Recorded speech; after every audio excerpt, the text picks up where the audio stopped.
훈련기 주제에 우리를 폭격했다고? 2025년 12월 28일 오전 10시 서울 용산구 전쟁기념관 앞이었습니다. 저는 제임스 톰슨입니다. 미국 출신 국제방산 애널리스트죠. 20년간 아시아 방산 시장을 분석해온 전문가입니다. 그날 아침 저는 우연히 그 현장을 목격했습니다. 한겨울 영하의 날씨. 70여 명의 캄보디아인들이 전쟁기념관 앞 광장에 모여 있었죠. 그들의 손에는 플래카드가 들려 있었습니다. 한국 무기가 우리를 학살했다. 처음엔 무슨 상황인지 이해가 안 됐습니다. 한국이 캄보디아를 공격했다고요? 말도 안 되는 소리였죠. 하지만 그들이 들고 있는 사진을 보는 순간 저는 얼어붙었습니다. 바탐방주의 폐허가 된 건물들, 파편으로 뒤덮인 거리, 그리고 그 위를 날아가는 비행기의 선명한 태극 마크. T-50TH 골든이글이었습니다. 한국이 태국에 수출한 고등훈련기죠. 2018년 14대를 납품했습니다. 저도 당시 계약서를 검토했던 기억이 납니다. 대당 2천만 달러, 총 2억 8천만 달러 규모의 계약이었죠. 그런데 지금 이 사람들은 뭐라고 하는 겁니까? 훈련기가 자기들 나라를 폭격했다고요? 저는 즉시 휴대폰을 꺼내 검색했습니다. 태국 캄보디아 국경 분쟁. 2025년 12월 7일부터 20일간 교전. 최소 101명 사망, 50만 명 피난. 그리고 12월 24일 태국 공군이 캄보디아 바탐방주 반환 지역을 공습했습니다. 투입된 전력이 뭐였는지 아십니까? F-16 전투기와 함께 T-50TH였습니다. 저는 잠시 멍해졌습니다. 20년간 방산 시장을 봐왔지만 훈련기가 실전 공습에 투입된 경우는 처음이었습니다.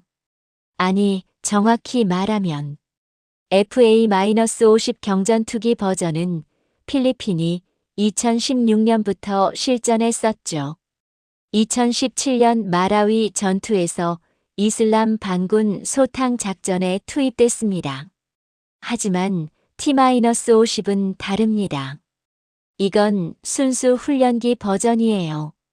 경전투기로 개조된 FA-50도 아닌 그냥 조종사들 훈련시키는 용도의 T-50TH가 국경을 넘어 다른 나라 영토 깊숙이 들어가 정밀 폭격을 했다는 겁니까? 저는 시위대를 바라봤습니다. 그들의 눈빛에는 분노가 가득했죠. 한국 정부는 책임져라. 훈련용을 공격용으로 쓰게 했다. 맞는 말입니다. 윤리적으로 봐도 문제가 있어요. 한국은 훈련기로 팔았습니다. 조종사들 교육시키라고 수출한 거죠. 그걸 태국이 실전 무기로 전용했습니다. 국제무기거래 규범 위반 아닙니까? 저는 그 자리에서 바로 사무실로 향했습니다. 뭔가 이상했거든요. 시위는 이해됩니다. 분노도 당연하죠. 하지만 제가 20년간 이 바닥을 봐온 경험으로는 뭔가 다른 흐름이 있었습니다. 사무실에 도착해서 태국 현지 언론을 뒤졌습니다. 타이라트, 방콕포스트, 더네이션. 주요 언론들이 일제히 보도하고 있었죠. T-50TH, 캄보디아 깊숙이 투입대 첫 실전 임무 수행. 그리고 태국 공군 고위 관계자의 발언이 나왔습니다. T-50TH는 단순한 훈련기에서 실전 운용 가능한 전투 임무 플랫폼으로 전환됐다. 디펜스 시큐리티 아시아라는 군사 전문 매체였습니다. 신뢰할 만한 출처죠. 저는 계속 기사를 읽어 내려갔습니다. 베테랑 조종사들조차 T-50TH를 극찬했다. 놀라울 정도로 정확했다. 이번 임무로 한국 공군도 T-50의 실전 성능을 처음으로 확인하며 큰 점수를 땄다. 잠깐만요. 이건 비난 기사가 아니었습니다. 찬양 기사였어요. 저는 다시 한번 검색했습니다. 이번엔 국제 밀리터리 커뮤니티를 뒤졌죠. 레딧, 디펜스토크, 밀리터리.com. 전 세계 군사 전문가들이 모이는 곳들입니다. 그곳의 반응은 어땠을까요? T-50TH 실전 투입 확인, 성능 검증 완료 훈련기로 실전 공습, 한국 기술력 입증 가성비 끝판왕 아니냐, 훈련도 되고 전투도 되고. 제 머릿속이 복잡해졌습니다. 서울 전쟁기념관 앞에선 시위가 벌어지고 있습니다. 캄보디아인들의 분노는 정당해요. 하지만 동시에 국제방산 시장에선 완전히 다른 이야기가 펼쳐지고 있었습니다. 저는 20년 전을 떠올렸습니다. 2005년 인도네시아 T-50 수출 협상 당시 저는 경쟁사 분석 보고서를 작성했었죠. 당시 경쟁 기종이 뭐였는지 아십니까? 러시아의 야크-130이었습니다. 야크-130은 스펙상으론 괜찮았어요. 가격도 비슷했죠. 그런데 2010년 러시아 공군기지에서 사고가 났습니다. 야크-130 엔진 고장으로 추락. 조종사는 경상이었지만 기체는 완파됐죠. 그 후 인도네시아는 입장을 바꿨습니다. 2011년 5월 25일 T-50 16대 4억 달러 계약 체결. 실전 검증. 이 네 글자가 얼마나 중요한지 아십니까? 아무리 카탈로그 스펙이 좋아도 실제로 써보지 않으면 믿을 수 없습니다. 특히 군용 장비는 더 그렇죠. 목숨이 걸린 문제니까요. 그런데 지금 T-50TH가 태국-캄보디아 전쟁에서 실전 투입됐습니다. F-16과 함께 작전을 수행했어요. 국경을 넘어 적 영토 깊숙이 들어갔죠. 정밀 폭격을 성공적으로 완수했습니다. 그리고 베테랑 조종사들이 극찬했습니다. 놀라울 정도로 정확했다. 이게 뭘 의미하는지 아십니까? 저는 컴퓨터 앞에서 한숨을 쉬었습니다. 서울 전쟁기념관 앞 그 시위, 캄보디아인들의 절규, 윤리적 논란. 이 모든 게 한국 방산에겐 치명타가 될 줄 알았습니다. 하지만 제가 지금 보고 있는 건 완전히 정반대의 시나리오였어요. 국제 방산 시장은 윤리로 움직이지 않습니다. 성능으로 움직이죠. 그리고 지금 전 세계 군 관계자들이 보고 있는 건 서울의 시위가 아니었습니다. 바탄방주 상공을 나는 T-50TH였어요. 저는 즉시 필리핀 국방부에 전화를 걸었습니다. 20년 인맥이 있으니까요. 담당자가 말했습니다. 제임스, 우리 이미 FA-50 추가 도입 결정했어. 블라크-20 개량형으로 갈 거야. 말레이시아는 어떻습니까? FA-50 18대 협상 중이야. 1조 2천억 원 규모지. 노르웨이, 호주, 페루까지 줄을 서고 있었습니다. 저는 전율했습니다. 이건 위기가 아니었어요. 기회였습니다. 아니, 정확히 말하면 한국은 의도하지 않았을 겁니다. 하지만 결과적으로 12월 24일 그 공습은 세계에서 가장 강력한 마케팅이 되어버렸습니다. 저는 창밖을 바라봤습니다. 서울 하늘이 보였죠. 그리고 생각했습니다. 이건 시작일 뿐이라고. 진짜 이야기는 지금부터라고. 저는 그날 밤 잠을 이룰 수 없었습니다. 사무실 책상 위엔 지난 3년간의 한국 방산 데이터가 쌓여 있었죠. 2022년부터 2025년까지 단 3년입니다. 이 짧은 시간 동안 도대체 무슨 일이 벌어진 겁니까? 저는 2022년 7월 파일을 열었습니다. 폴란드 계약. 당시 전 세계 방산 업계가 경악했던 그 계약이었죠. K-2 전차 980대, K-9 자주포 648문, FA-50 경공격기 48대. 총액이 얼마였는지 아십니까? 약 20조 원이었습니다. 저는 처음 이 숫자를 봤을 때 오타인 줄 알았어요. 20억도 아니고 20조 원이라고요? 단일 계약으로는 한국 방산 역사상 최대 규모였습니다. 그런데 더 놀라운 건 따로 있었죠. 폴란드는 NATO 회원국입니다. 유럽의 심장부에 있는 나라예요. 전통적으로 유럽 국가들은 어디서 무기를 삽니까? 미국, 프랑스, 독일, 영국이죠. 그런데 폴란드가 한국을 선택했습니다. 왜였을까요? 저는 당시 폴란드 국방부 관계자와 인터뷰를 했었습니다. 그가 말한 이유가 뭐였는지 기억납니다. 빠른 납품, 기술 이전, 현지 생산, 합리적 가격. 이 네 가지였어요. 미국산 에밀 A 에이브람스 전차는 성능은 좋습니다. 하지만 납품까지 5년 이상 걸리죠. 가격도 비쌉니다. 독일 레오파르트 2도 마찬가지예요. 우크라이나 전쟁 이후 주문이 밀려서 당장 필요한 폴란드에겐 소용없었습니다. 그런데 한국은 달랐어요. K-2 전차 첫 납품이 언제였는지 아십니까? 계약 후 1년도 안 돼서 시작됐습니다. 2023년부터 인도가 시작됐죠.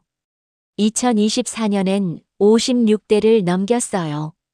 2025년엔 96대를 추가로 공급할 예정입니다. 그리고 60대는 폴란드 현지에서 직접 생산하기로 했죠. 기술 이전까지 해준 겁니다. 저는 혀를 내둘렀습니다. 이게 가능한 일입니까? 미국이나 유럽 방산 업체들은 절대 이렇게 안 합니다. 기술은 철저히 보호하죠. 현지 생산, 꿈도 꾸지 마세요. 그런데 한국은 다 내줬어요.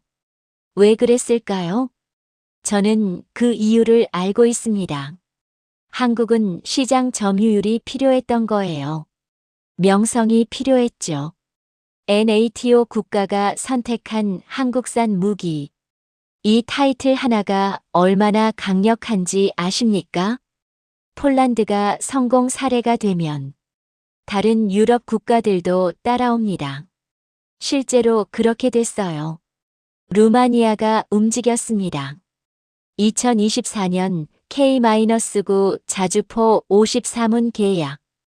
약 9억 2천만 달러 규모였죠. 노르웨이도 검토 중입니다.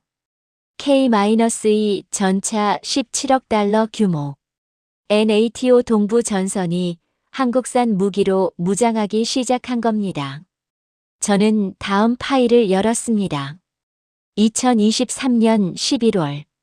사우디아라비아. 천국-II 중거리 방공 시스템 계약. 10개 세트 32억 달러. 제가 이 계약을 처음 봤을 때 어떻게 생각했는지 아십니까? 미국이 가만히 있을까? 사우디는 전통적인 미국의 동맹국입니다. 패트리어트 미사일을 쓰는 나라죠. 그런데 한국산 방공 시스템을 샀어요. 왜였습니까? 성능 때문입니다. 천국-II는 40km 거리에서 항공기와 미사일을 요격합니다. 패트리어트보다 가격은 저렴하죠. 그런데 성능은 비슷하거나 일부는 더 좋아요. 사우디 입장에선 선택이 명확했던 겁니다. 저는 계속 자료를 뒤졌습니다. 베트남 2024년 K-9 자주포 계약 3,700억 원 규모. 이건 더 놀라웠어요. 베트남은 사회주의 국가입니다. 오랫동안 러시아 무기에 의존해왔죠. 그런데 한국을 선택했습니다. 이게 뭘 의미하는지 아십니까? 동남아 방산 시장의 판도가 바뀐 겁니다. 러시아-우크라이나 전쟁 이후 러시아산 무기의 신뢰도가 떨어졌어요. T-72 전차가 우크라이나 들판에서 터져 나갔습니다. 최신형 T-90도 마찬가지였죠. 러시아 방공망이 뚫렸어요. 우크라이나 드론이 모스크바까지 날아갔습니다. 전 세계가 지켜봤습니다. 러시아 무기, 실전에서 통하지 않는다. 그 틈을 한국이 파고든 겁니다. 저는 숫자를 정리하기 시작했습니다. 2022년 한국 방산 수출액 173억 달러, 2023년 135억 달러, 2024년 95억 달러. 잠깐만요. 숫자가 줄어들고 있잖습니까? 아니었습니다. 이건 계약액이 아니라 인도액이에요. 실제로 물건을 넘긴 금액이죠. 수주잔고를 봐야 합니다. 2024년 3분기 기준 한화 에어로스페이스, KAI, LI지넥스1, 현대로템, 방산 4사 수주잔고 합계가 얼마였습니까? 91조 원이었습니다. 2025년 12월 현재는요? 110조 원을 돌파했어요. 이게 뭘 의미하는지 아십니까? 앞으로 몇 년간은 물량이 보장됐다는 겁니다. 저는 한화 에어로스페이스 실적을 봤습니다. 2024년 방산 부문 매출 1조 6,560억 원, 영업이익 4,399억 원. 전년 대비 영업이익 증가율이 얼마였는지 아십니까? 715%였습니다. 7배가 넘게 뛴 거예요. 폴란드 K-9 자주포 수출이 본격화되면서 터진 겁니다. 현대로템은 어땠을까요? 2024년 3분기 영업이익 1,374억 원. 전년 대비 234.3% 증가. K-2 전차 수출 효과였죠. 저는 손으로 계산기를 두드렸습니다. 방산 4사 합산 영업이익. 2025년 2분기 전망치가 뭐였습니까? 1조 1,049억 원이었습니다. 한국 방산 역사상 처음으로, 사상 최초로 4개사 합쳐서 영업이익 1조 원을 돌파한 겁니다. 저는 의자에 등을 기댔습니다. 20년간 이 바닥을 봐왔습니다. 한국 방산의 성장을 지켜봤죠. 1990년대만 해도 한국은 무기 수입국이었어요. 미국에서 F-16을 사왔습니다. 독일에서 잠수함을 사왔죠. 2000년대 들어 국산화가 시작됐어요. K-1 전차, K-9 자주포, KF-16. 하지만 여전히 핵심 부품은 수입이었습니다. 2010년대엔 독자 개발이 늘어났죠. K-2 전차, FA-50식, 천국 미사일. 그래도 수출은 미미했어요. 연간 20억 30억 달러 수준이었습니다. 그런데 2022년부터 폭발했습니다. 단 3년 만에 세계 5위 방산 수출국이 됐어요. 어떻게 이게 가능했습니까? 저는 이유를 세 가지로 정리했습니다. 첫째, 지정학적 환경 변화. 러시아-우크라이나 전쟁이 터졌습니다. 전 세계가 안보 불안에 떨었죠. 유럽은 재무장을 시작했어요. 중동도 긴장이 높아졌습니다. 아시아는 중국 위협에 대비했죠. 무기 수요가 폭발적으로 늘어난 겁니다. 둘째, 한국 무기의 가성비. 미국산 무기는 성능은 최고입니다. 하지만 비싸요. 납품도 오래 걸리죠. 중국산은 싸긴 한데 신뢰도가 낮습니다. 러시아산은 우크라이나 전쟁 이후 이미지가 나빠졌어요. 한국산은 딱 중간이었습니다. 성능은 미국산의 80% 수준, 가격은 60% 수준, 납품은 2배 빨라요. 가성비가 압도적인 겁니다. 셋째, 정부의 적극적 지원. 이재명 정부가 출범하면서 방산을 국정과제로 삼았습니다. 세계 4대 방산 강국 도약. 대통령이 직접 세일즈 외교를 했어요. 2025년 10월 APC 회의. 이재명 대통령과 마르코스 필리핀 대통령이 만났습니다. 거기서 뭘 논의했습니까? 방산 협력 심화였어요. 그 결과 필리핀은 FA-50 추가 도입을 결정했습니다. 1조 원 규모 잠수함 도입도 협상 중이죠. 폴란드 천무 3차 계약도 마찬가지예요. 2025년 10월 강훈식 대통령 비서실장이 폴란드에 특사로 갔습니다. 그리고 12월 29일 5조 6천억 원 규모 천무 유도미사일 3차 계약 체결. 대통령 비서실장이 직접 움직인 겁니다. 이게 한국 방산의 힘이었어요. 저는 창밖을 바라봤습니다. 새벽 3시였습니다. 서울 야경이 보였죠. 그리고 다시 생각했습니다. 12월 24일 T-50TH가 캄보디아를 폭격한 그날. 전 세계 방산 시장이 주목했어요. 한국 훈련기, 실전 검증 완료. 이 한 줄이 얼마나 강력한지. 필리핀 국방부 담당자가 제게 말했습니다. 제임스, 우리가 FA-50을 추가로 사는 이유가 뭔지 알아? 저는 물었죠. 성능 때문 아닙니까? 그가 웃으며 말했습니다.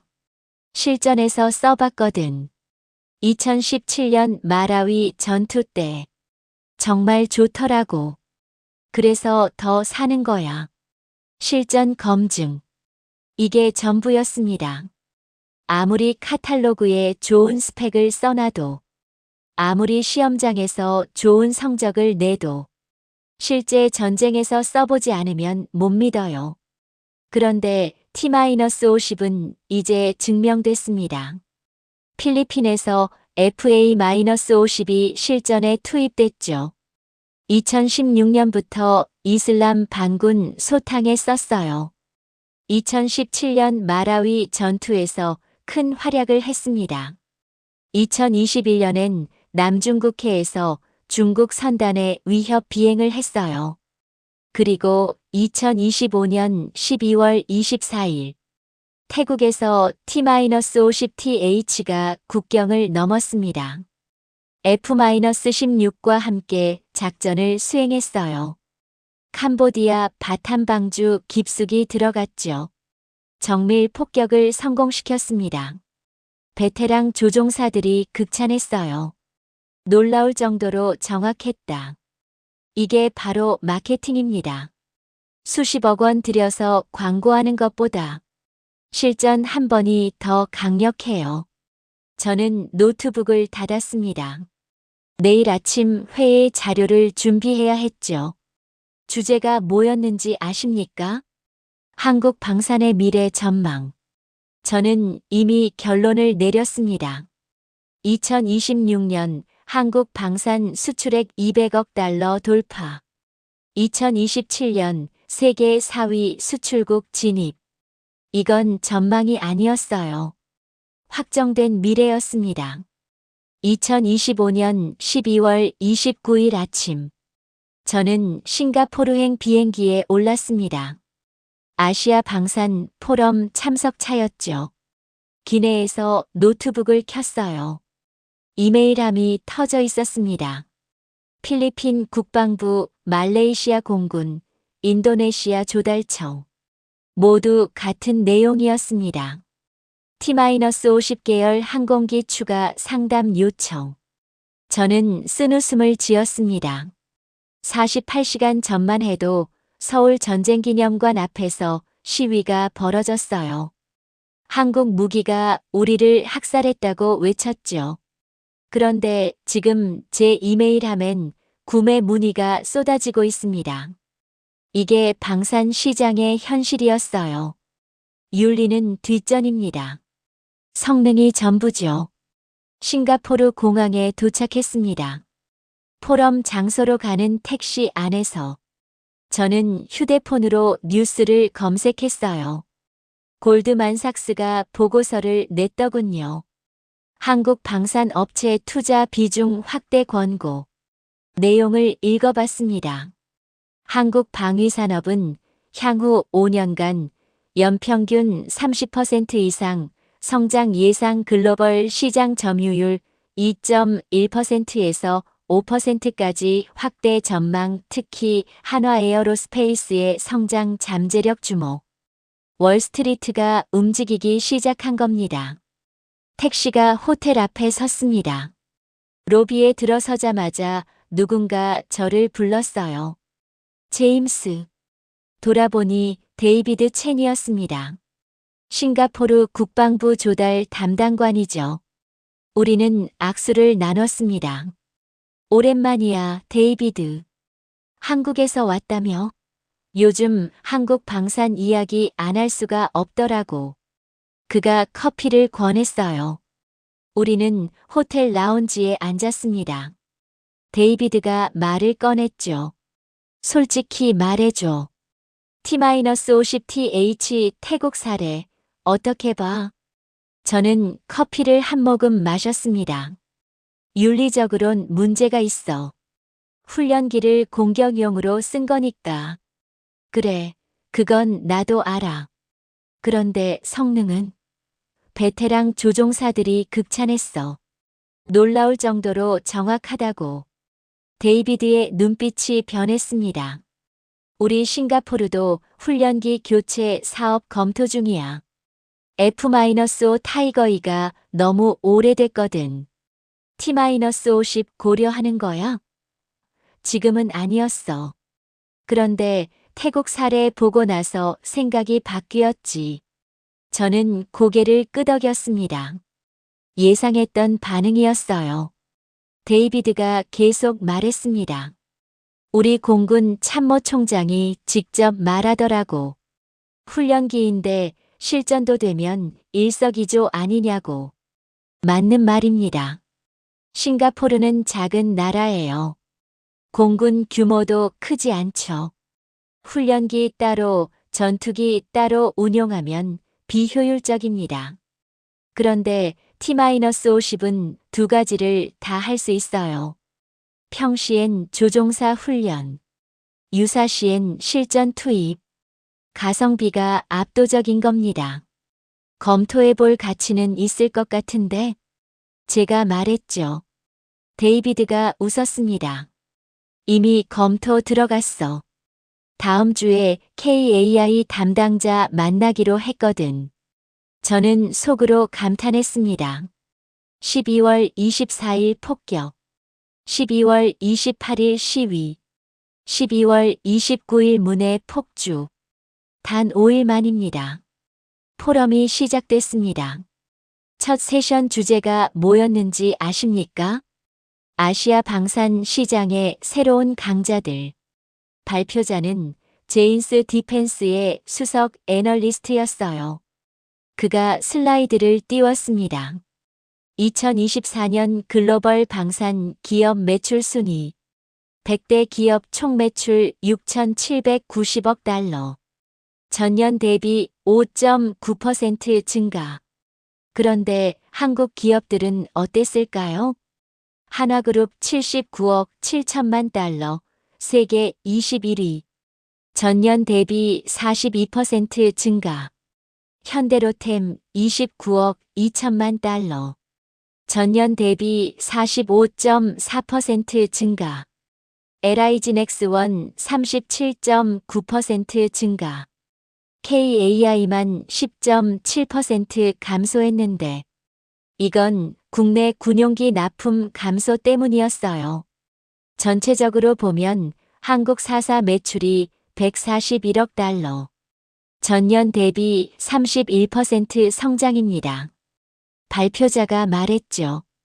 한국은 독일을 제치고 국가별 매출 10위에 진입했습니다.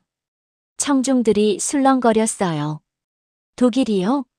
메르세데스-벤츠, 지멘스, 라인메탈의 나라 말입니까? 그 독일을 한국이 제쳤다고요? 발표자가 다음 슬라이드를 넘겼습니다. 한국 방산의 성공 요인. 첫째, 민간 기술의 군사 전용. 한국은 반도체, 조선, 자동차 강국입니다. 이 기술들이 무기 개발에 그대로 적용됐어요. 삼성 반도체 기술 유도무기 정밀 제어. 현대중공업 조선 기술 잠수함, 호위함 건조. 현대자동차 엔진 기술 K-2 전차 파워팩. 민군 융합이 완벽하게 이루어진 겁니다. 둘째, 실전 경험. 북한과 70년간 대치하고 있어요. 휴전선에서 계속 긴장이 이어지죠. 이게 한국 무기 개발의 원동력이었습니다. K-9 자주포는 북한 장사정포에 대응하기 위해 만들어졌어요. 천국 미사일은 북한 미사일 방어용이죠. K-2 전차는 북한 전차 위협에 대비한 겁니다. 실제 위협에 맞춰 설계됐기 때문에 실전성이 높을 수밖에 없습니다. 셋째, 빠른 의사결정. 미국이나 유럽은 의회 승인, 예산 심의에 시간이 오래 걸려요. 한국은 다릅니다. 대통령이 직접 세일즈하고 방위사업청이 빠르게 움직이죠. 계약부터 납품까지 속도가 압도적입니다. 발표가 끝났습니다. 질의응답 시간이었어요. 한 참석자가 손을 들었습니다. T-50TH 캄보디아 폭격 사건은 어떻게 보십니까? 발표자가 잠시 침묵했습니다. 그리고 조심스럽게 말했죠. 윤리적 논란은 분명히 있습니다. 하지만 군사적 관점에서 보면 T-50 계열의 실전 능력이 입증된 사례입니다. 객관적인 답변이었어요. 휴식 시간에 저는 로비로 나왔습니다. 거기서 필리핀 공군 대령을 만났어요. 제임스, 오랜만이네요. 카를로스 대령님, 안녕하세요. 우리는 커피를 마시며 이야기를 나눴습니다. 우리 필리핀이 FA-50 추가 도입하는 거 알죠? 네, 들었습니다. 블라크-20 개량형으로 갑니다. 레이더도 업그레이드하고 무장도 강화하죠. 저는 물었습니다. 왜 FA-50을 계속 선택하십니까? 카를로스 대령이 단호하게 말했어요. 써봤으니까요. 2017년 마라위 전투 기억하시죠? 이슬람 반군들이 도시를 점령했어요. 우리 지상군이 고전했죠. 그때 FA-50이 투입됐습니다. 그가 계속 말했습니다. 정밀 폭격으로 반군 거점을 제거했어요. 민간인 피해는 최소화했죠. 조종사들이 신뢰합니다. 기체가 튼튼해요. 정비도 쉽고요. 실전 검증. 다시 이 단어였습니다. 그리고 가격도 합리적이에요. F-16 신형은 너무 비싸요. 우리 예산으로 감당 안 됩니다. 중국산은 믿을 수 없고요. 저는 고개를 끄덕였습니다. 포럼 둘째 날. 저는 한국 방산업체의 부스를 둘러봤어요. 한화 에어로스페이스 부스엔 사람들이 가득했습니다. K-9 자주포 모형이 전시돼 있었죠. 천무 다연장 로켓 시스템도 있었고요. 담당자가 설명하고 있었어요. K-9은 현재 9개국이 운용 중입니다. 폴란드, 이집트, 인도, 핀란드. 옆에서 한 중동 관계자가 물었습니다. 가격은? 국가별, 수량별로 다르지만 대략 대당 500만 달러 선입니다. 미국 M109 팔라딘은? 그건 대당 600만 700만 달러입니다. 성능 차이는? 담당자가 자신있게 말했죠. K-9이 우세합니다. 사거리도 길고 발사 속도도 빠릅니다. 자동화 수준도 높아요. 중동 관계자가 명함을 내밀었습니다. 자료 좀 보내주세요. 이런 장면이 계속 반복됐어요. KAI 부스에선 FA-50 모형이 인기였습니다. 한 동남아 국가 관계자가 질문했어요.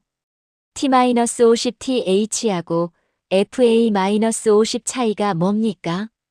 KAI 담당자가 설명했죠. T-50TH는 훈련기 버전입니다. FA-50은 경전투기 버전이고요. FA-50은 레이더가 있고 무장이 더 강력합니다. 가격 차이는? FA-50이 약 30% 정도 비쌉니다. 관계자가 고민하더니 물었습니다. 태국처럼 T-50을 실전용으로 개조할 수 있습니까? KAI 담당자가 난처한 표정을 지었어요. 기술적으론 가능하지만 계약 조건에 따라 다릅니다. 저는 그 대화를 들으며 생각했습니다. T-50TH 폭격 사건이 역설적으로 마케팅이 됐어요. 훈련기도 이 정도인데 전투기 버전은 얼마나 좋겠어? 사람들이 이렇게 생각하기 시작한 겁니다. 포럼이 끝나고 저는 호텔 방에서 보고서를 작성했습니다. 제목은 한국 방산의 2026년 전망이었어요. 결론부터 쓰기 시작했죠. 한국은 2026년 방산 수출 200억 달러를 돌파할 것이다. 근거는 명확했습니다. 첫째, 수주잔고 110조 원. 둘째, 신규 계약 진행 중인 프로젝트들. 셋째, T-50 실전 검증 효과. 저는 숫자를 정리했어요. 호주 레드백 장갑차 50억 75억 달러. 말레이시아 FA-50 7억 달러. 노르웨이 K-2 17억 달러. 페루 K-2 20억 달러. 이것들만 성사돼도 100억 달러가 넘습니다. 그리고 이미 확정된 계약들의 후속 물량. 폴란드 K-2 2차분. 사우디 천국-II 추가. 필리핀 FA-50 블라크-20. 모두 합치면 200억 달러는 무난했어요. 저는 보고서 마지막 문단을 적었습니다. 12월 24일 T-50TH 실전 투입은 한국 방산의 전환점이 될 것이다. 윤리적 논란에도 불구하고 시장은 성능으로 반응하고 있다. 2026년 1월 2일 새해 첫 업무일이었습니다. 저는 서울 사무실로 출근했어요.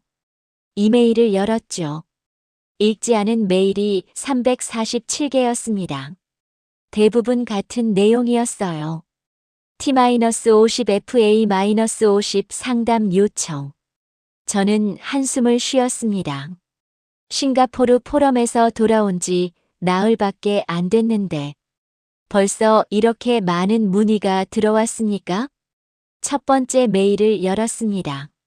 발신 말레이시아 국방부 제목 FA-50 긴급 상담 요청. 제임스님, 오랜만입니다. 우리 공군이 FA-50 도입을 적극 검토 중입니다. 18대 규모로 생각하고 있습니다. 가능한 빨리 KAI와 연결해 주실 수 있습니까? 저는 즉시 KAI 담당자에게 메일을 포워딩했어요. 두 번째 메일. 발신 인도네시아 공군 제목 T-50I 추가 도입 문의. 2011년 도입한 16대가 잘 운용되고 있습니다. 태국 사례를 보고 추가 도입을 검토하고 싶습니다. 6대 정도 생각 중입니다. 인도네시아는 이미 T-50 사용국이었죠. 추가 주문은 당연한 수순이었습니다. 세 번째 메일. 발신 아르헨티나 국방조달청 제목 FA-50 정보 요청. 남미 지역에서 한국 무기에 대한 관심이 높습니다. FA-50 기술 사양과 가격 정보를 보내주십시오. 아르헨티나까지 움직이기 시작했어요. 저는 계속 메일을 읽어 내려갔습니다. 태국, 베트남, 필리핀, 싱가포르, 말레이시아. 중동에서는 요르단, UAE, 오만. 유럽에서는 체코, 루마니아. 아프리카에서는 케냐, 나이지리아. 전 세계에서 문의가 쏟아지고 있었습니다. 저는 잠시 일손을 멈췄어요. 이건 정상적인 상황이 아니었습니다. 보통 무기 도입은 몇 년씩 걸려요. 검토하고, 비교하고, 시험하고, 협상하죠. 그런데 지금은 달랐습니다. 12월 24일 폭격 이후 단 10일 만에 이렇게 많은 문의가 들어왔어요. 왜일까요? 저는 레딧 밀리터리 게시판을 열었습니다. T-50TH 실전 성능 분석 스레드가 학계시물 1위였어요. 댓글이 2,300개 넘게 달려 있었죠. 몇 개를 읽어봤습니다. 마하 1.5 초음속 훈련기가 실전 폭격을 했다고? 미친 가성비네. F-16이랑 같이 작전했다는 게 포인트. 호환성 좋다는 증거. 태국 공군이 극찬했다잖아. 베테랑 조종사들이 인정했으면 진짜 좋은 거지. 가격 대비 성능 최고. 미국산의 60% 가격에 80% 성능. 우리나라도 사야 되는 거 아냐? 전 세계 군사 매니아들이 열광하고 있었습니다. 디펜스토크 포럼도 마찬가지였어요. 한국 방산 주식 사야 할까? 스레드가 인기였죠. 한화 에어로스페이스 주가 봤어? 세계월 새 40% 올랐어. KAI도 오르는 중. T-50 효과 제대로 내. 폴란드 계약만으로도 몇 년은 먹고 살겠는데 이제 동남아까지 터지면 월스트리트까지 반응하고 있었습니다. 저는 블룸버그 기사를 검색했어요. 사우스 코리언 디펜스 스타크스 서지 안 엑스포트 붐 한국 방산 주식 수출 호황의 급등. 기사 내용을 읽었습니다. 한화 에어로스페이스 주가가 올해 들어 47% 상승했다. 폴란드 계약과 중동 수출이 실적 개선을 이끌고 있다. 애널리스트들은 목표가를 상향 조정하고 있다. 돈이 움직이기 시작한 겁니다. 오후 3시. 제 휴대폰이 울렸어요.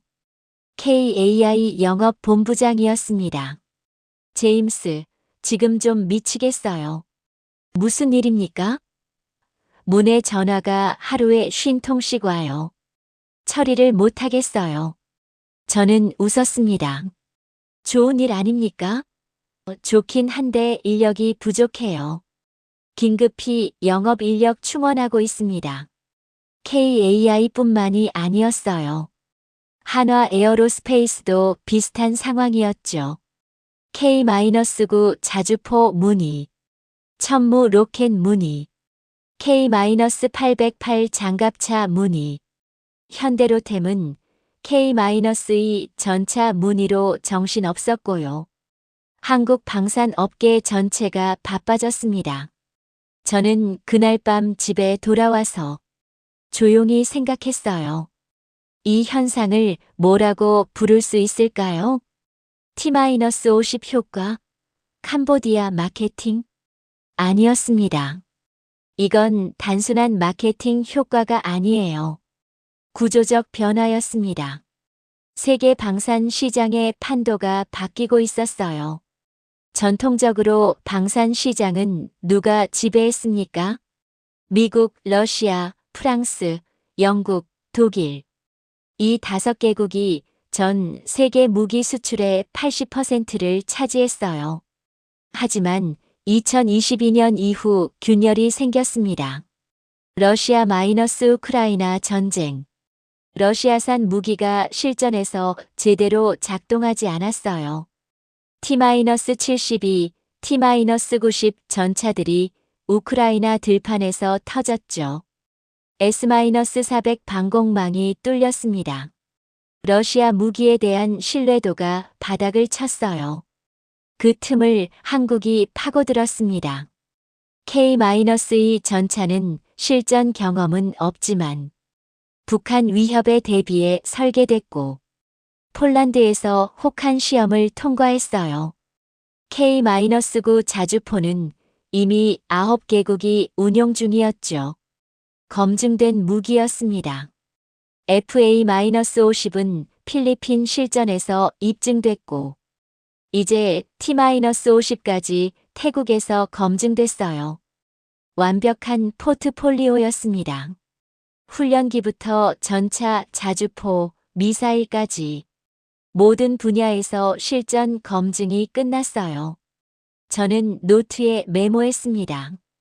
2026년 1월 2일 한국 방산의 새로운 시대가 열렸다.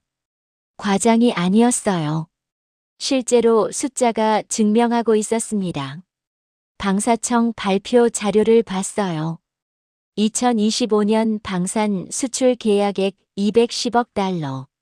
목표였던 200억 달러를 넘었습니다. 2026년 목표는 얼마였을까요? 230억 달러.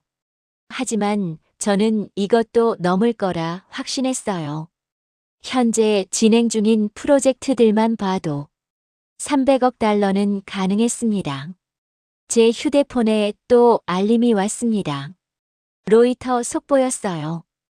폴란드 4인지 어디셔널 달러이비 딜 포 코리언 K-2 탱크스 폴란드. 한국 K-2 전차 추가 20억 달러 계약 체결. 폴란드가 또 샀습니다. K-2 전차 60대 추가. 현지 생산분이었죠. 폴란드 공장에서 한국 기술로 만드는 겁니다. 이게 무슨 의미인지 아십니까? 기술 이전이에요. 한국이 폴란드에 전차 만드는 법을 가르쳐 준 겁니다. 미국은 절대 이렇게 안 해요. 독일, 프랑스도 마찬가지죠.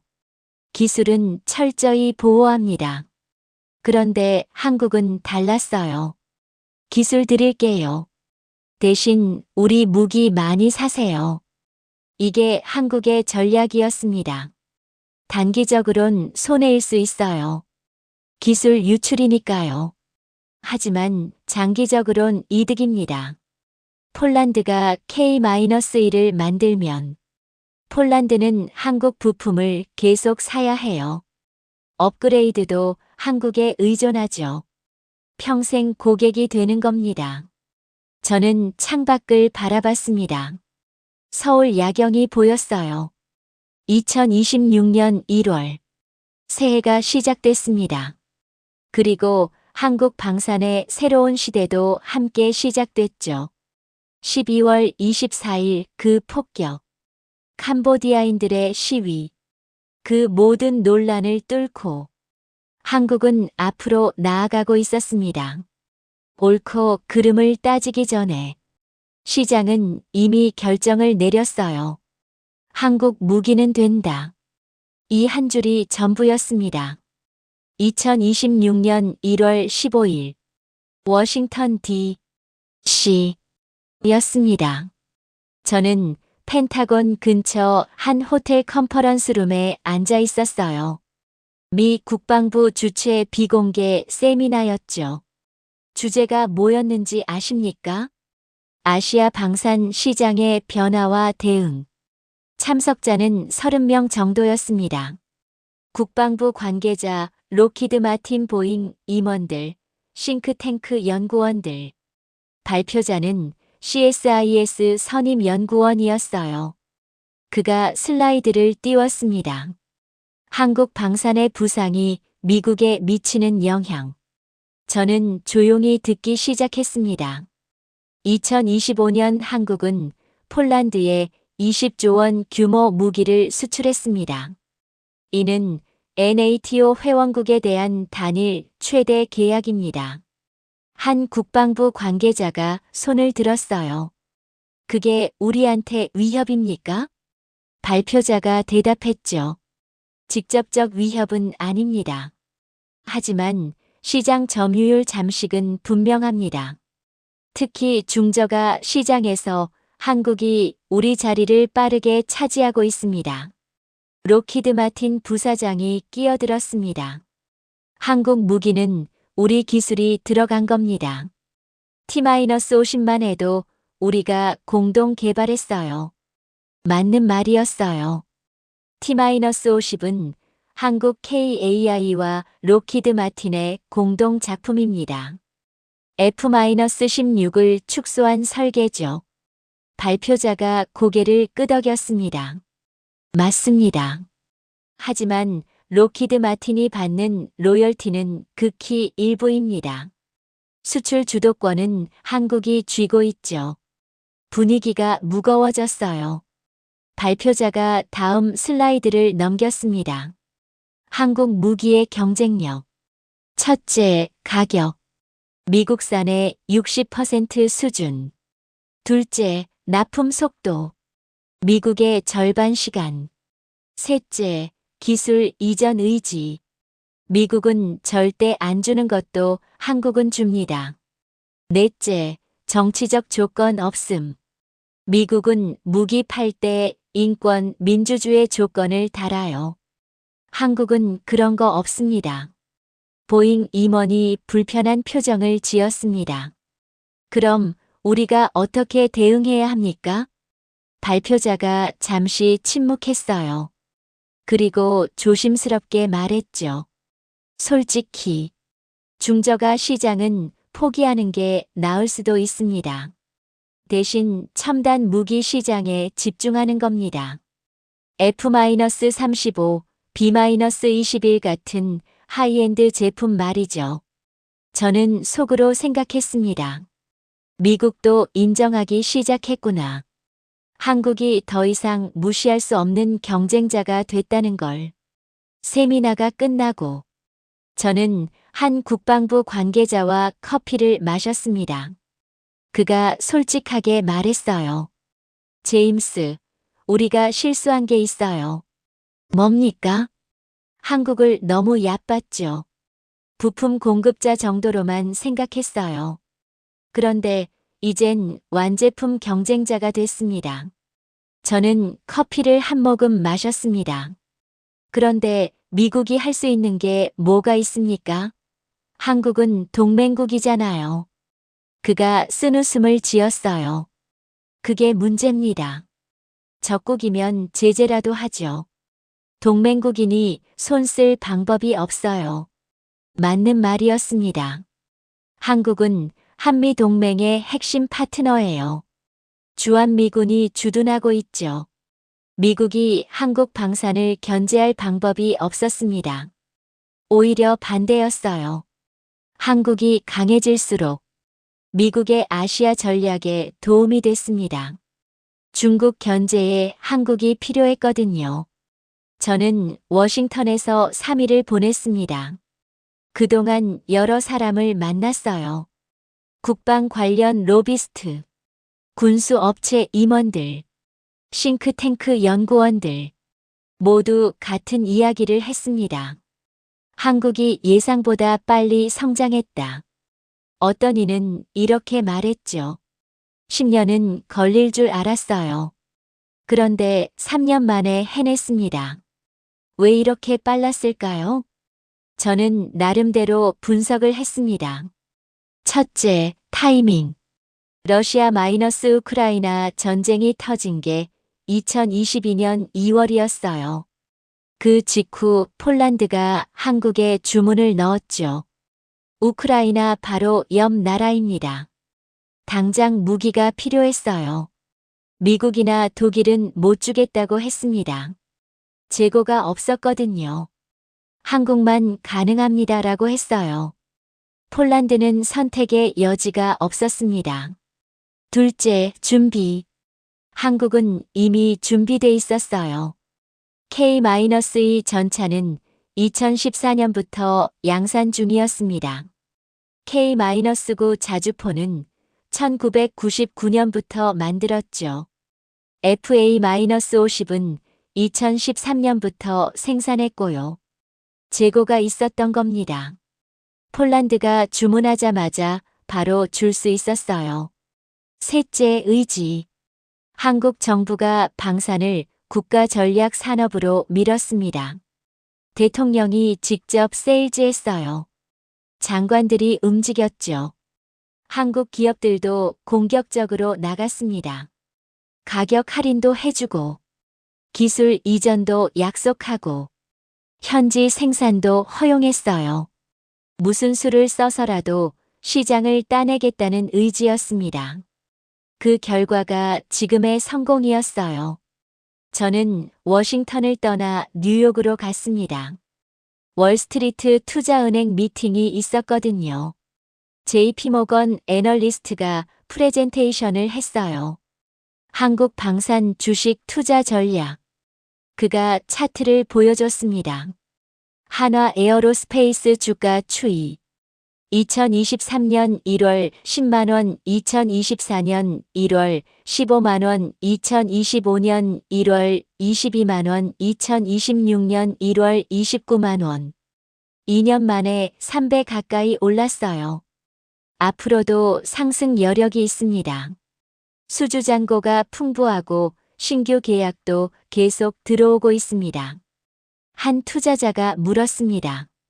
리스크는 없습니까? 애널리스트가 대답했죠. 지정학적 리스크는 항상 있습니다. 하지만 오히려 그게 방산 주식엔 호재예요. 분쟁이 많을수록 무기 수요가 늘어나니까요. 냉정한 말이었지만 사실이었습니다.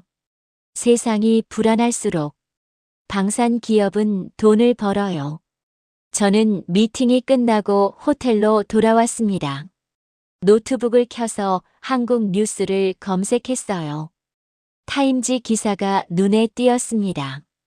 HANWHA 에로스페이스 네임드 어멍 타프 100 컴퍼니즈 투 와치 한화 에어로스페이스 주목할 100대 기업 선정.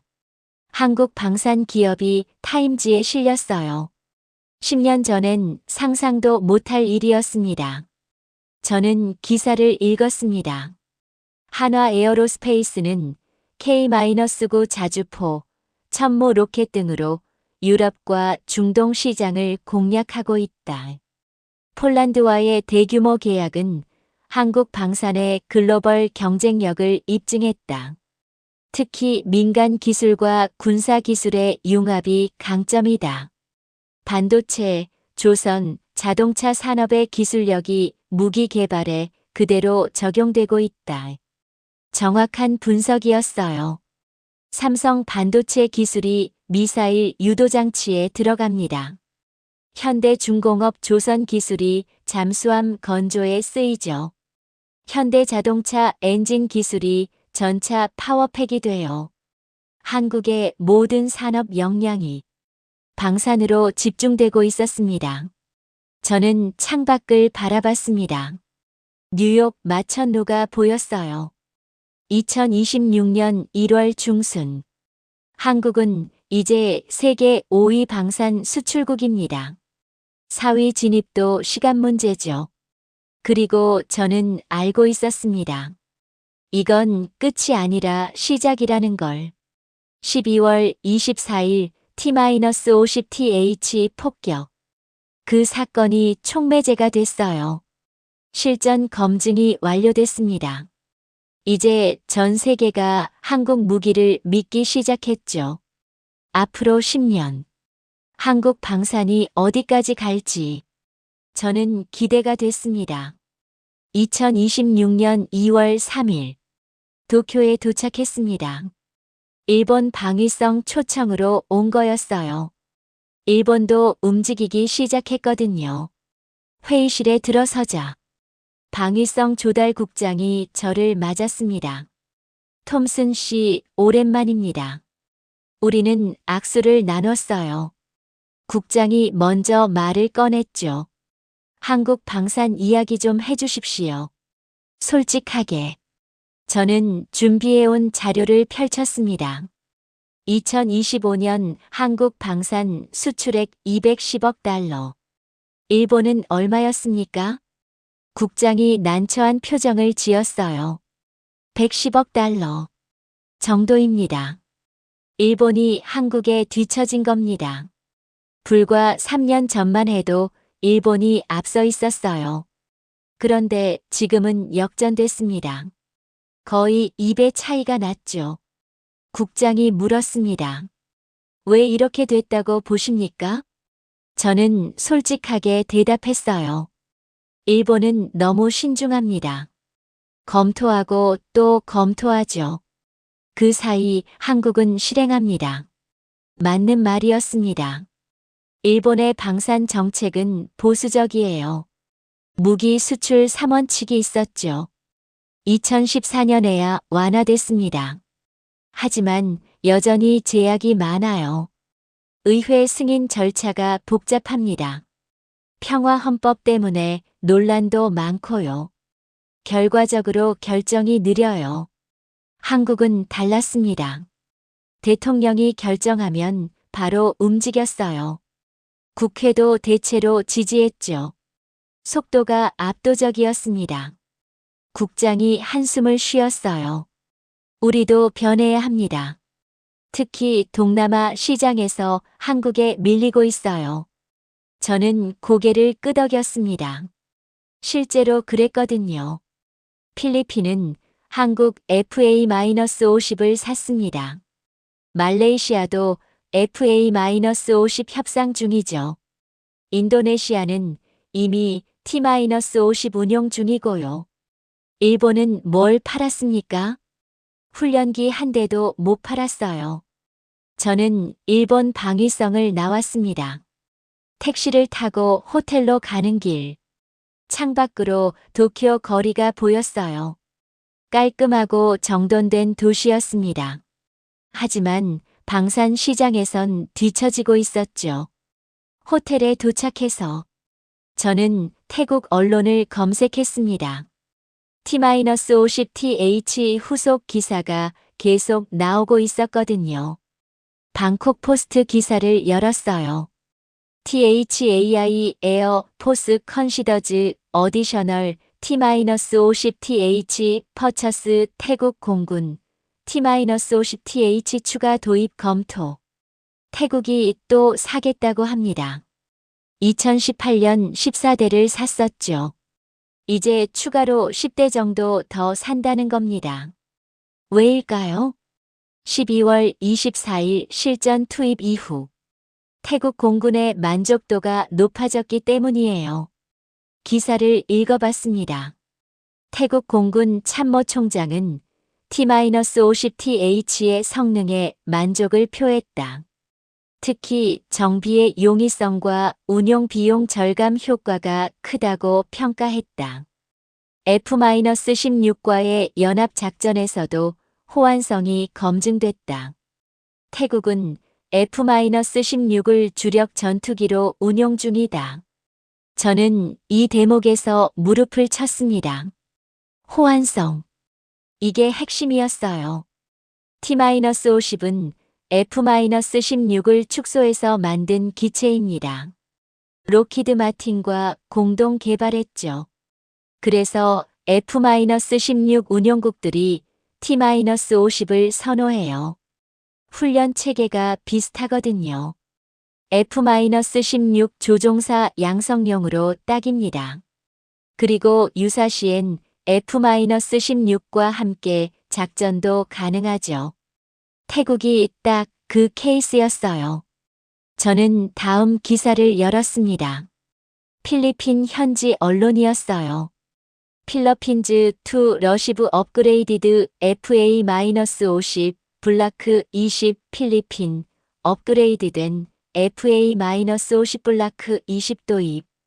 필리핀이 FA-50을 또 삽니다.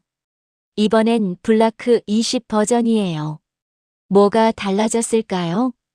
AESA 레이더 장착, 중거리 미사일 운용 가능, 정밀 유도 폭탄 탑재, 공중 급류 기능 추가. 거의 전투기 수준으로 업그레이드 된 겁니다. 가격은 얼마였을까요? 대당 약 5천만 달러.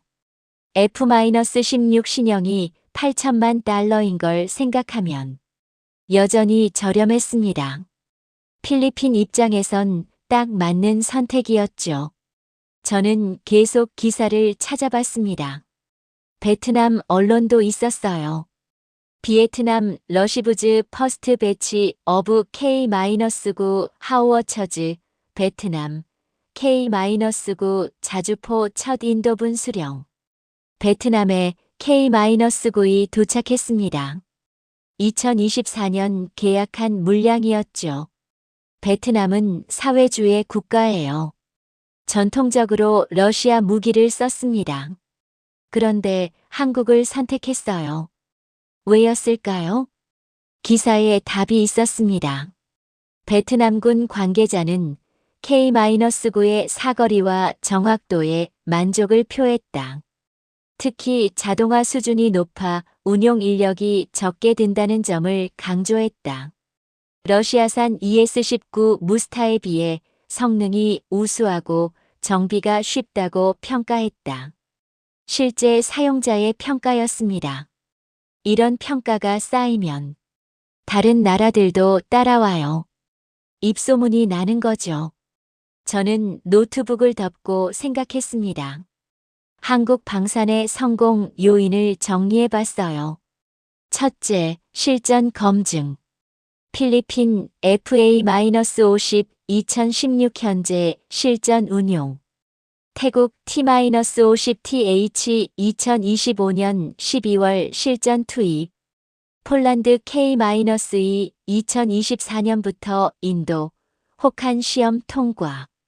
이집트 K-9 2022년부터 사막 환경에서 운용. 모든 주요 무기가 실전 또는 극한 환경에서 검증됐습니다. 둘째, 가격 경쟁력. 미국산의 60% 가격, 유럽산의 70% 가격. 성능은 8090% 수준. 가성비가 압도적이에요. 셋째, 빠른 납품. 폴란드 K-2 계약 후 1년 내 첫 인도. 베트남 K-9 계약 후 8개월 인도. 미국이나 유럽은 35년 걸립니다. 한국은 그 절반 시간에 줘요. 넷째, 기술 이전. 폴란드 K-2 현지 생산 합의. 터키 K-9 라이선스 생산. 미국은 절대 안 주는 걸 한국은 줍니다. 다섯째, 정치적 조건 없음. 미국은 무기 팔 때 조건을 달아요. 인권 개선, 민주화, 동맹 강화 등등. 한국은 그런 거 없습니다. 돈만 주면 팔아요. 구매국 입장에선 편한 거죠. 제 휴대폰이 울렸습니다. KAI 영업본부장이었어요. 제임스, 큰일 났어요. 저는 놀라서 물었죠. 무슨 일입니까? 아르헨티나가 FA-50 12대 구매 의향서를 보냈어요. 그게 왜 큰일입니까? 좋은 일 아닙니까? 좋긴 한데요. 문제는 생산 라인이에요. 지금 폴란드 물량, 필리핀 물량 생산하느라 여유가 없거든요. 저는 웃었습니다. 행복한 비명이었어요. 공장 증설하시죠. 그래서 지금 경남 사천 공장 확장 중입니다. 2027년까지 생산 능력 2배로 늘릴 계획이에요. 한국 방산 업체들이 설비 투자를 하고 있었습니다. 수요가 폭발적으로 늘어났거든요. 한화 에어로스페이스도 마찬가지였어요. K-9 생산 라인을 증설했습니다. 천무 로켓도 증산 체제로 들어갔죠. 현대로템은 K-2 전차 생산량을 늘렸고요. 모두 같은 이유였습니다. 주문이 너무 많아요. 저는 그날 밤 보고서를 작성했습니다. 제목은 한국 방산 공급 부족 시대 돌입이었어요. 내용을 요약하면 이랬습니다. 2026년 현재 한국 방산의 가장 큰 문제는 수요 부족이 아니다. 공급 부족이다. 수주잔고 110조 원은 향후 5년간 물량을 의미한다. 하지만 생산 능력은 이를 따라가지 못하고 있다. 주요 업체들이 설비 투자를 진행 중이나 완공까지 23년 소요된다. 이는 단기적으론 납품 지연 리스크로 장기적으론 추가 수주 기회 상실로 이어질 수 있다. 하지만 저는 낙관적이었어요. 이런 문제는 좋은 문제니까요. 물건이 안 팔려서 걱정하는 것보다 물건이 너무 잘 팔려서 못 만드는 게 훨씬 나았습니다. 저는 창밖을 바라봤습니다. 도쿄 야경이 보였어요. 일본은 고민하고 있었습니다. 어떻게 한국을 따라잡을까? 하지만 저는 알고 있었죠. 이미 늦었다는 걸. 한국은 너무 멀리 나갔어요. 폴란드, 사우디, 베트남, 필리핀, 말레이시아. 전 세계에 레퍼런스를 쌓았습니다. 실전 검증을 완료했죠. 공급망도 구축했고요. 이제 한국을 따라잡기엔 일본은 너무 느렸습니다. 저는 보고서를 마무리했어요. 결론은 간단했습니다.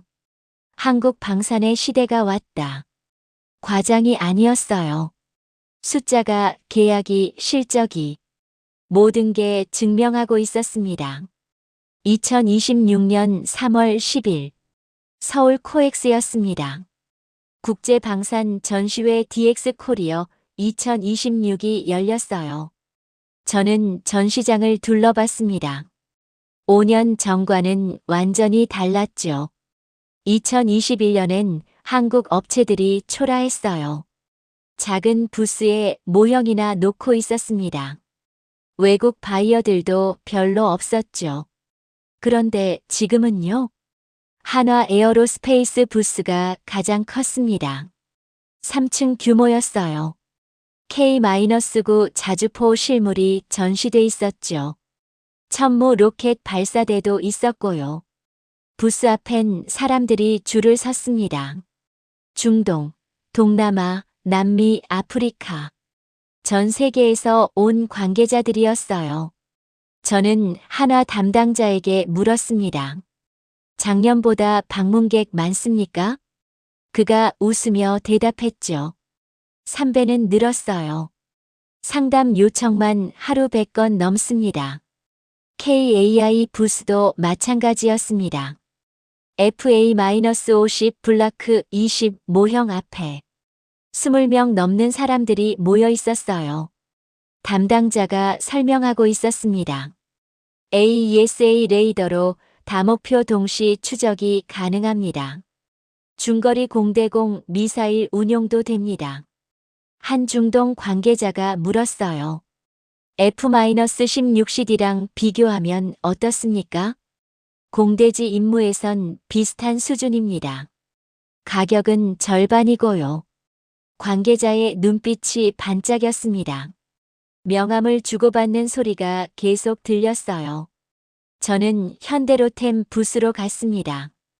K-2 전차 실물이 있었죠. 검은색 위장 무늬가 인상적이었습니다.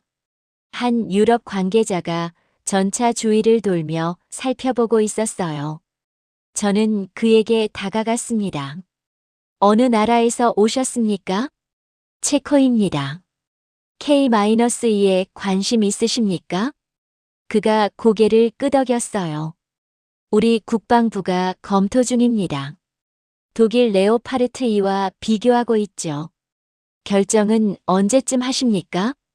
올해 안에요. 솔직히 K-2가 유리합니다. 가격도 그렇고 납품도 빠르니까요. 또 한 나라가 고객이 될 준비를 하고 있었습니다. 점심시간에 저는 VIP 라운지에 갔어요. 거기서 한국 방사청장을 만났습니다. 제임스, 오랜만입니다.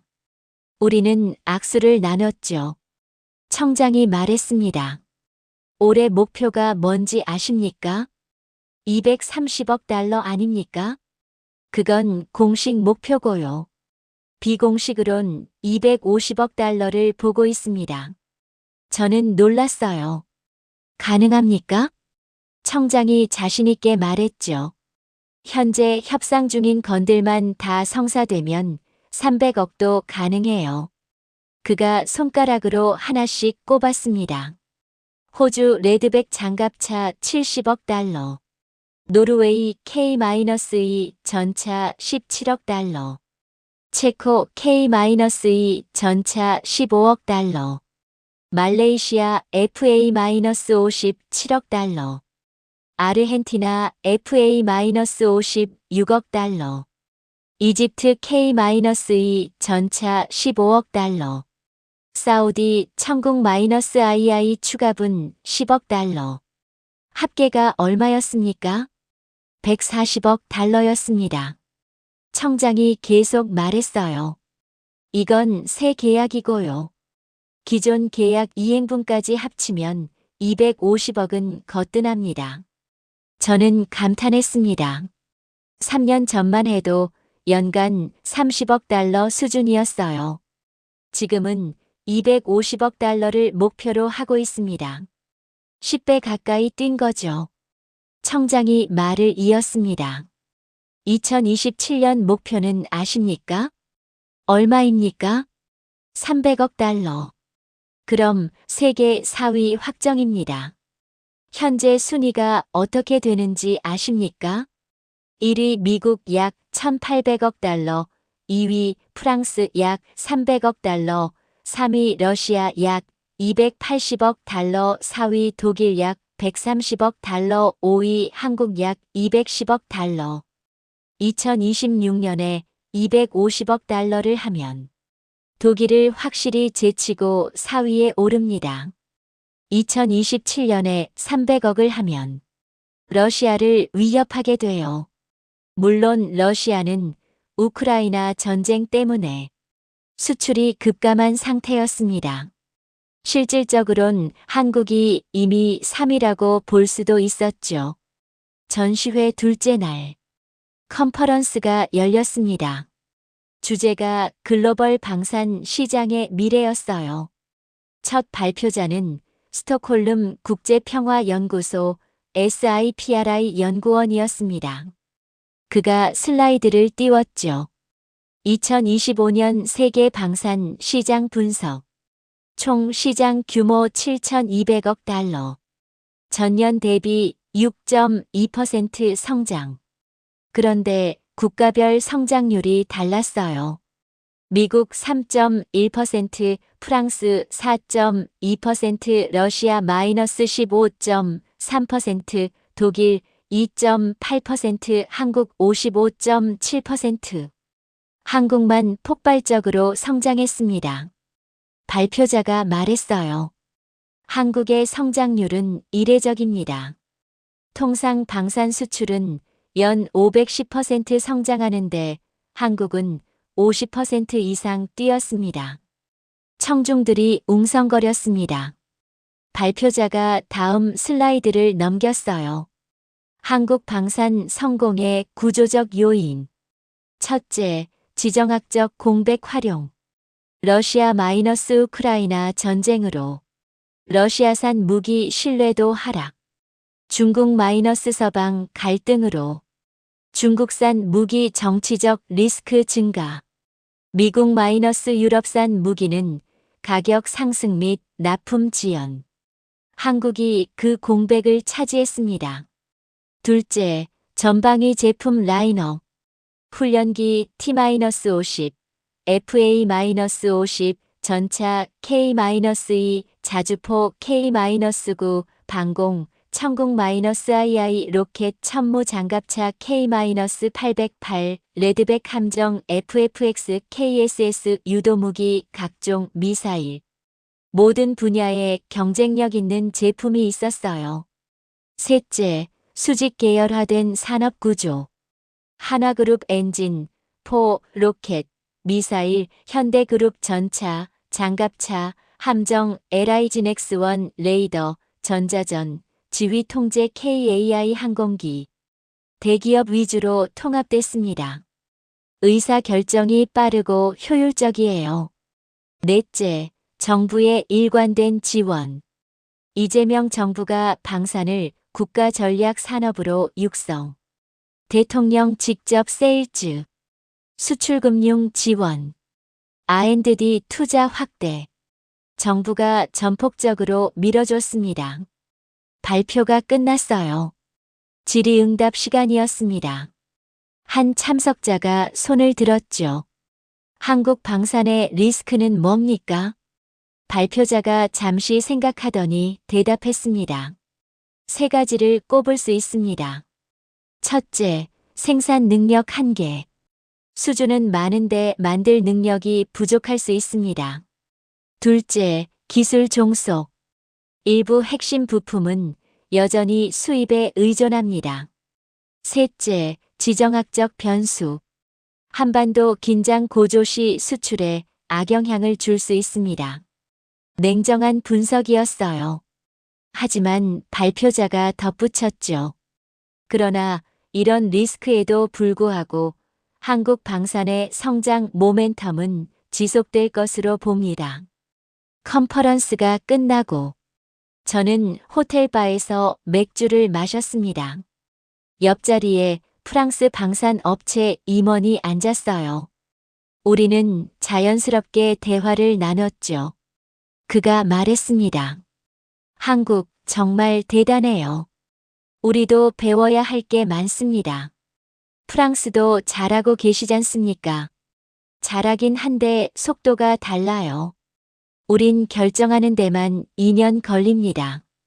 한국은 2개월이죠. 맞는 말이었습니다. 프랑스는 라팔 전투기로 유명해요. 성능 좋습니다.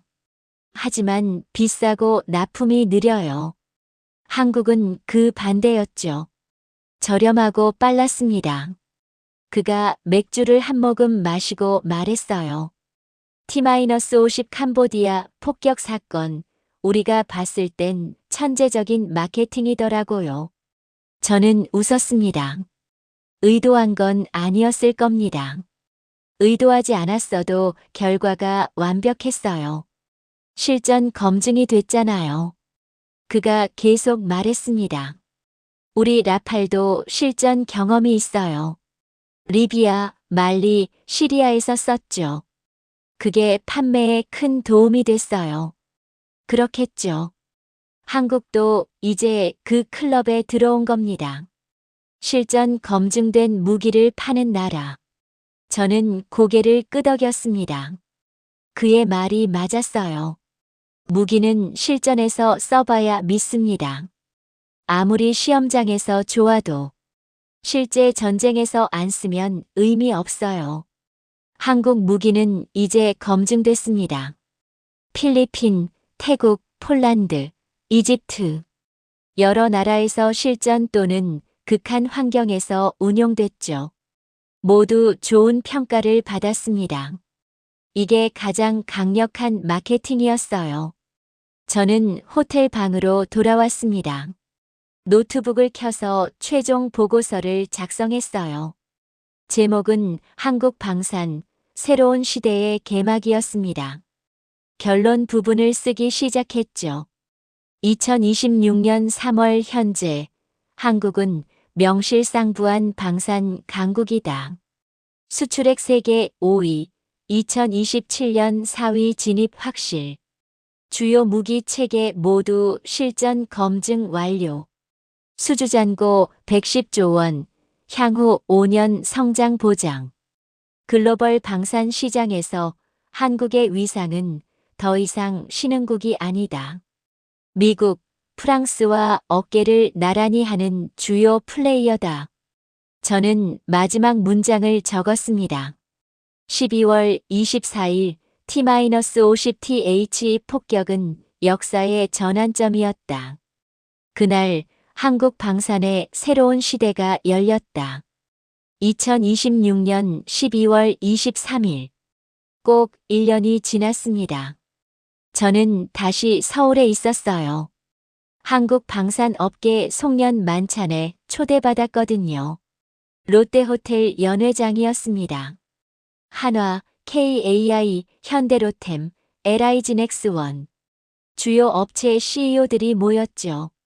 방사청장도 와 있었고요. 국방부 장관도 참석했습니다. 저는 구석자리에 앉아서 조용히 분위기를 관찰했어요. 1년 전과는 완전히 달랐습니다. 2025년 12월엔 캄보디아 시위로 시끄러웠어요. 윤리 논란이 있었죠. 그런데 지금은요? 아무도 그 이야기를 하지 않았습니다. 대신 모두가 축배를 들고 있었어요. 2026년 수출액 268억 달러 달성을 축하합니다. 268억 달러. 목표였던 250억을 넘었습니다. 그리고 세계 4위가 됐죠. 독일을 완전히 제쳤어요. 만찬이 끝나고 저는 한화 에어로스페이스 CEO와 짧은 대화를 나눴습니다. 1년 정말 정신없으셨죠? 그가 웃으며 대답했어요. 미칠 것 같았습니다. 주문이 너무 많이 들어와서요. 공장 증설은 잘 되고 있습니까? 2027년 상반기에 완공됩니다. 그럼 생산 능력이 2배로 늘어나죠.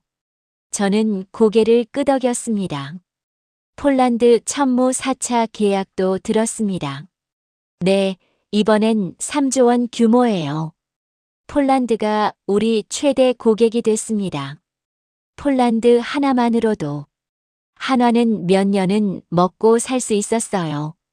KAI CEO도 만났습니다. FA-50 주문이 계속 늘어난다던데요. 네, 말레이시아 18대 확정됐고요. 아르헨티나 12대도 계약 직전입니다. 체코도 검토 중이에요. 생산은 감당됩니까? 사천 공장 풀가동 중입니다. 야간 작업도 하고 있어요. 현대로템 CEO의 이야기도 비슷했어요. K-2가 인기입니다. 노르웨이 17억 달러 계약 성사됐고 체코도 거의 확정이에요. 이집트는요? 협상 중입니다. 15억 달러 규모로 보고 있어요. 한국 방산 업체들이 전 세계를 상대로 장사하고 있었습니다. 저는 호텔을 나와 한강변을 걸었습니다. 12월 밤 공기가 차가웠어요. 강물이 흐르는 소리가 들렸죠. 저는 벤치에 앉아서 생각했습니다. 정확히 1년 전 2025년 12월 24일 T-50TH가 캄보디아를 폭격했어요. 그날 밤 저는 혼란스러웠습니다. 이게 한국의 독이 될까, 약이 될까? 1년이 지난 지금 답은 명확했습니다. 약이었어요. 아니, 그 이상이었습니다. 게임 체인저였죠.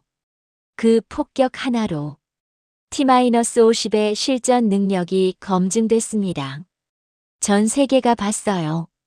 훈련기도 이 정도면 전투기는 얼마나 좋겠어? 문의가 폭주했습니다. 1년간 무슨 일이 벌어졌습니까? 말레이시아 FA-50 18대 계약, 아르헨티나 FA-50 12대 계약 직전, 태국 T-50TH 10대 추가 도입, 인도네시아 T-50 6대 추가, 체코 FA-50 검토 중. 항공기만 이 정도예요.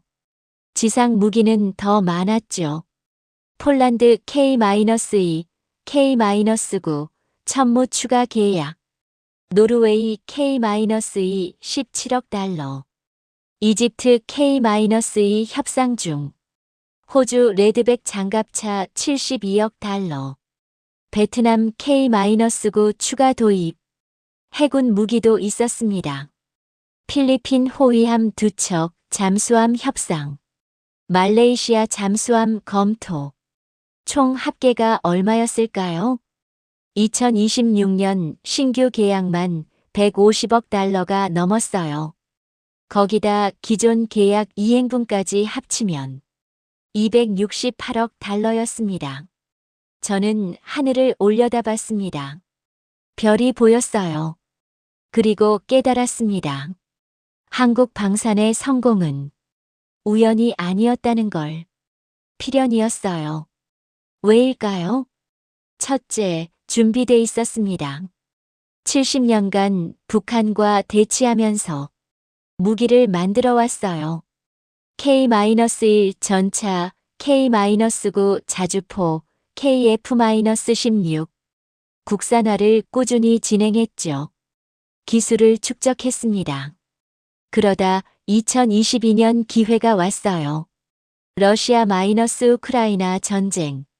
전 세계가 무기를 원했습니다. 한국은 바로 줄 수 있었어요. 재고가 있었으니까요. 둘째, 속도가 달랐습니다. 미국은 의회 승인에 몇 년 걸려요. 유럽도 비슷하죠. 한국은 대통령이 결정하면 끝이었습니다. 국회도 대체로 지지했어요. 계약부터 납품까지 미국의 절반 시간이면 됐습니다. 셋째, 유연했습니다. 기술 이전 됩니다. 현지 생산 가능합니다. 정치적 조건 없습니다. 돈만 주면 팔았어요. 미국처럼 인권이니 민주주의니 그런 조건 안 달았습니다. 구매국 입장에선 편했죠. 넷째, 가성비가 좋았습니다. 미국산의 60% 가격, 성능은 80% 수준. 충분히 쓸만했어요. 최고가 아니어도 됐습니다. 가성비가 좋으면 됐죠. 다섯째, 실전 검증이 됐습니다. 필리핀 FA-50 2017년 마라위 전투, 태국 T-50TH 2025년 캄보디아 폭격, 폴란드 K-2 혹한 환경 시험, 이집트 K-9 사막 환경 운용. 모든 주요 무기가 검증됐어요.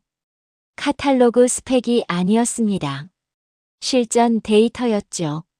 이 모든 요소가 합쳐져서 한국 방산의 기적이 만들어졌습니다. 저는 벤치에서 일어났어요. 다시 걷기 시작했습니다. 그리고 마지막 질문을 스스로에게 던졌죠. 윤리적으론 어떻게 봐야 할까?